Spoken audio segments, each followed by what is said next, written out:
All right, let's get right into it. Today, we're talking about something truly scary, a new kind of cybercrime that's spreading like wildfire across India. It's called the digital arrest scam. Just try to put yourself in that person's shoes for a second.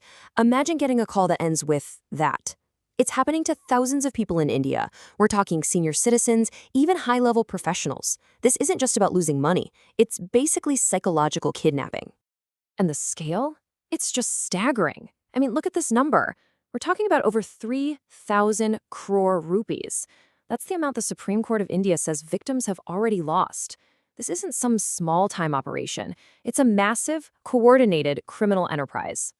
So you have to ask yourself, how does a simple phone call spiral into something so devastating? How do they get people to just hand over their money? Well, it's a carefully planned journey from trust to pure terror, and it all kicks off with this threat of a so-called digital arrest. Okay, so what is a digital arrest scam? Here's the key thing to understand. It's not about hacking your bank account. It's about hacking your mind. These criminals create this completely fake virtual arrest scenario. They'll pretend to be from the CBI, the police, maybe even the RBI.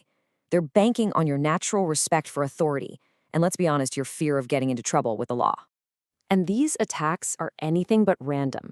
They have a playbook, a script they follow almost every single time, and it's chilling how effective it is.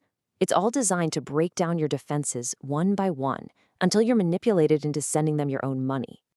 Let's break down that playbook. It unfolds in 4 really clear steps, designed to take someone from being completely fine 1 minute to being totally under their control the next.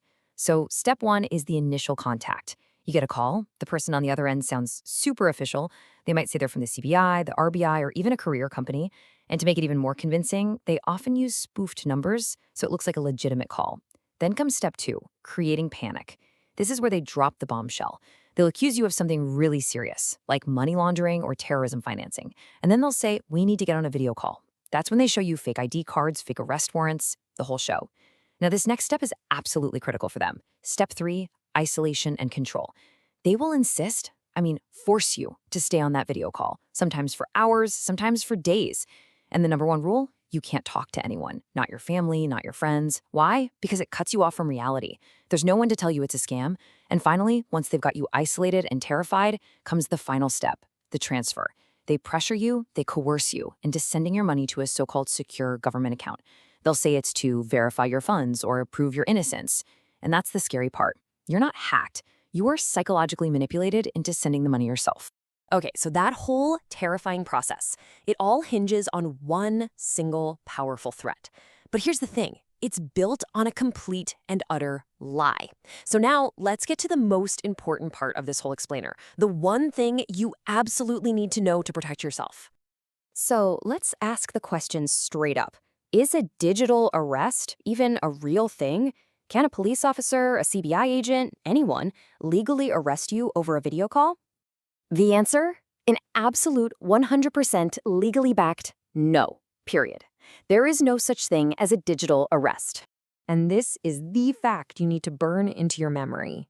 Under Indian law, whether it's the BNSS, the BNS, the IT Act, you name it, there is simply no provision for a digital arrest. None. All arrest procedures have to be done physically, in person. Knowing this one simple fact is your ultimate shield. And listen, this isn't some gray area or legal loophole, it's a settled principle. The Supreme Court of India has been crystal clear on this. They've stated that any notice that could lead to an arrest or detention cannot, I repeat, cannot be sent through WhatsApp, SMS, email, or any other electronic means. So if you see an arrest warrant in your DMs, it's fake. Okay, so now you have your legal shield. You know for a fact this is a scam.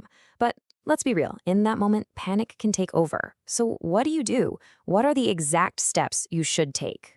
If you ever get one of these calls, here's your emergency action plan. 4 simple things. Number 1, disconnect immediately. Just hang up the phone. Don't argue, don't engage. Number 2, whatever you do, do not switch to a video call. That's how they intimidate you. Number 3, do not share any personal details. Nothing. Not your Aadhaar, not your bank info, nothing. And number 4, this is the big one. Do not transfer any money. Real authorities will never, ever ask you to pay them online to avoid an arrest. Now, what if it's too late? What if you or someone you know has already paid? The key here is speed. You have to act fast. First, call the national helpline 1930 immediately. Then call your bank and tell them to stop the transaction. Go to cybercrime.gov.in and file a complaint. And also go to your nearest police station. And through all this, save everything. Screenshots, phone numbers, transaction details. Every piece of evidence matters, and every single second counts. Now, the good news in all of this is that you are not alone.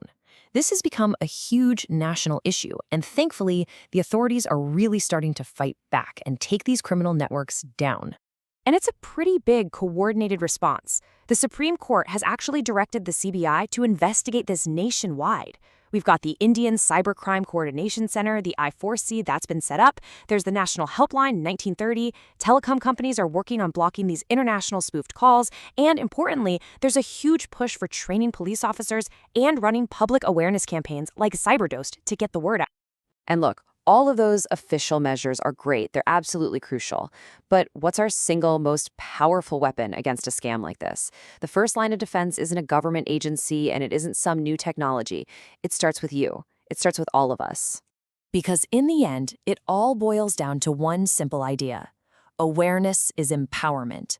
Once you understand their playbook, once you know your legal rights, you take away their only real weapon, which is fear.